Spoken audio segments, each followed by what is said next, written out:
Elhamdülillahi Rabbil Alemin ve salatu ve selamu ala Resulü Muhammed ve ala alihi ve sahibi ecmain. Assalamu alaikum ve rahmatullahi ve berekatuhu. Hürmetli barlar, bizden derslerimize hoş geldinizler.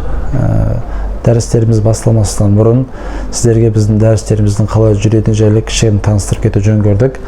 Алаңыз жетсе, biz sizlerge dayındап отқан ол 29 параның тәпсірі және біздің сүйеніп өтетін кітабымыз ол Жәләләйн, тәфсир Жәләләйн деп аталады. Енді неге бұл кітап деген сұрақ туатын болса, бұл кітап Құран аяттары кішігірім мағынаны ашықтаған. Және бізде осы жолы былтырғыдағы сияқты кең ашықтамай, аз да болса Құранның мағынасын жеткізуге жөн көрдік.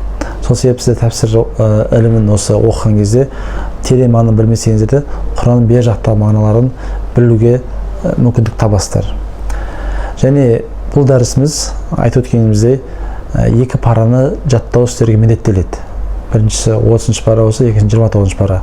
Бірақ тәпсір сұрақтары 29 парадан ғана болады. Яғни 30 парадан тәпсір сұрақтары қойылмайды. Алланың светсе бірінші дәрісіміз сіздерге YouTube-ға арнайы жүктеледі. Кейін сіздерге соны сілтемесі келеді. Және бұл дәрістер араларымызда сайысқа қатысатын адамдар болған себепті сіздерге берілетін сілтеме бұл аманат болып есептелінеді. Яғни сіз сілтемені көресіз, дәрістен пайда аласыз, бірақ оны өзге адамдарға жіберіп тарата алмайсыздар. Тек қана өздеріңіз көріп, өздеріңіз ғана пайда аласыздар. Және осы дәрістерімізден пайдаланы еселеу үшін, пайдасы көп болу мақсатында біз арнайы жұмыс кітаптар әзірлеген болатынбыз. Және жұмыс кітаптар өздеріңізге ыңғайлап шығармасаңыздар болады, немесе біз сіздерге оны кітап ретінде ұсынатын боламыз.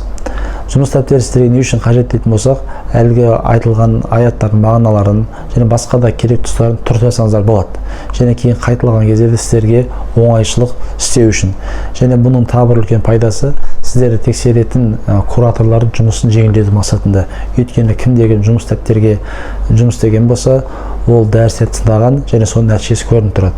Сол себепті осыған көңіл бөлсеңіздер деген өтінішіміз бар. Және соңғы нәрсе бізде ол бонус сабақтар аталады. Бонус сабақтарда жұмыс кітаптерден көресіздер. Ол жерде атаулар мен тақырыптар берілген. Яғни біз бонус сабағымызда Құранға қатысты көптеген мәселелерді қозғауға тырысамыз. Яғни Құранда кездесетін мысалдар, Құрандағы мұхкам және муташабих аяттар, Құран мен Құдси хадистің айырмашылығы, немесе сүре және аяттардың өзара байланысы қандай деген сияқты мәселелерді көтеріп, осы дәрістерімізде түсіндіруге тырысамыз. Осылайша негізгі дәрісіміз 3 бөліктен тұрады. Яғни бірінші бөлік қайттан жақсылап түсіну үшін айтқым келіп отыр. 30 пара және 29 параны жатқа тапсырасыздар. Екінші бөлік 29 параның тәпсірі, тәпсір сүйенетін тәпсір ол Жәләләйн тәпсір бойынша. Ал үшінші турымыз ол бонус сабақтары.